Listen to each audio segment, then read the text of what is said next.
video is going to be based on the operation of an outboard motor.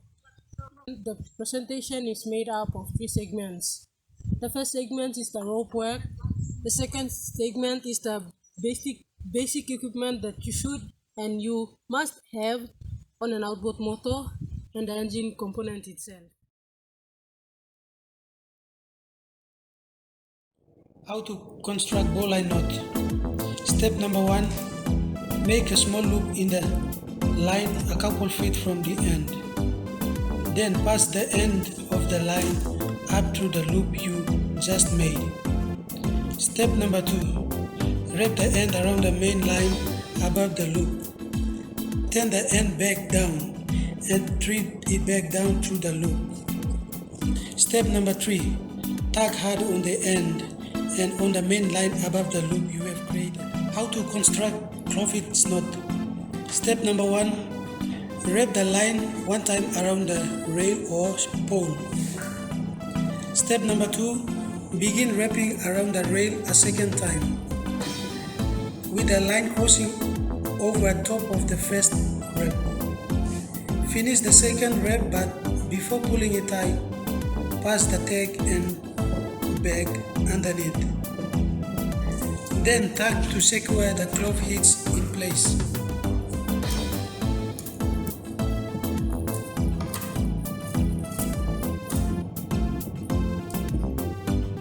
That's how you create clove hitch knot.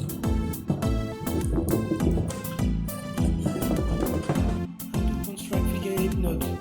Step number 1. Make a loop in the line. Step number 2. Wrap the tag end over the main line and pass it back through the loop. Step number 3. Pull both ends to cinch it tight, or push the knot to adjust its position and then cinch it tight. Knot is well known as rescue knot for such purposes in rescuing people who might fall in overboard. Second knot is the clove-hitch knot. Is one of the important knots used in the vessels and was originally used to tie boat to ballets or abba. The last one, which is also an important knot used in the vessels, is the figure 8. It is very important in boat sailings and rock climbing as a method of stopping rope from running out of retaining devices.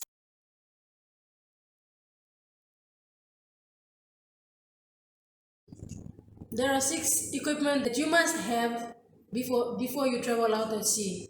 One is life jacket and personal floating device. These are important when traveling out because some of the crew members might not know how to swim, or the boat can become capsized in the middle of the sea. So these things can support life while out at sea. The second one is visual signaling devices. This includes devices like torches, flares, and flags. And the third one is sound signaling devices. Sound signaling devices are like whistles. If you are lost, you can blow whistles, or even some dinghies, they have bells where you can ring them, especially during fogs. Okay, the fourth one is fire extinguishers. The fifth is throwable floating devices, such as buoys, where it is easy for people to hold on to so that they can be rescued easily. And the sixth and last one is ropes. Ropes are very important. When one of the crew member or a skipper is injured, someone who is not confident, they can use the rope as a support to skip the dinghy, or if someone fell when someone fell off that vessel, they can use the rope to pull them up. Or rope is essentially important when operating an outboard motor. As an operator, when I become an operator, you have to at least know some parts of the engine. Doesn't mean that for the sake of operating, you just want to operate. I will start. Up here is the upper unit of the engine. that contains most of the part of the engine. That's the upper unit. Okay, from here downwards, this is the lower unit. The lower unit contains the propeller, cavitation plate, you go the crankshaft, got the shaft, and also the water cooling inlet. You have the water cooling pilot hole, which is located here. Okay, there is one thing that I have to, the water cooling system. The water cooling system. Water travels through when the dinghy is, or the engine is operating, when the engine is functioning. Water travels through here. It goes through here all the way up and then comes out here, where the water cooling or the water cooling pilot hole, or we call it the cooling water pilot hole. Plugs are located here, as you can see. These are the spark plugs, and they are connected to the ignition cord. The ignition cords are these red ones, and this is the power pack. The power pack is this. This part is the power pack. This helps the engine to function, to get started. And here we have the speed lever. This is where you adjust the speed knot, or the speed not knot but speed nut. So you have the speed nut, and then you have the fuel adjusting nut, which is inside. And on the other side of the motor, you have the filter and then the inner fuel tank. There are also some things that can affect the engine. The speed that you put up, it may affect the diaphragm.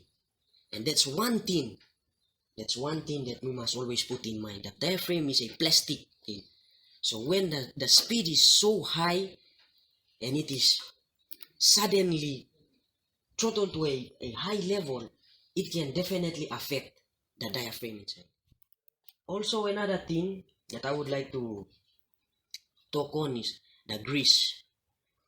There are grease knobs or grease points where you will have to grease the motor itself to enable flexibility. It can move easily. So you can see that's because it has enough grease there, so you can move the engine. For reference purposes and for more reading, go online and download a PDF on the Yamaha 40X EX, the owner's manual. It's an owner's manual. It contains most of the important things that you should know. So as a operator and also as a fishery student, it is very important that you must also know what is all about the motor, because you will definitely need this when you are out at sea. So that's all.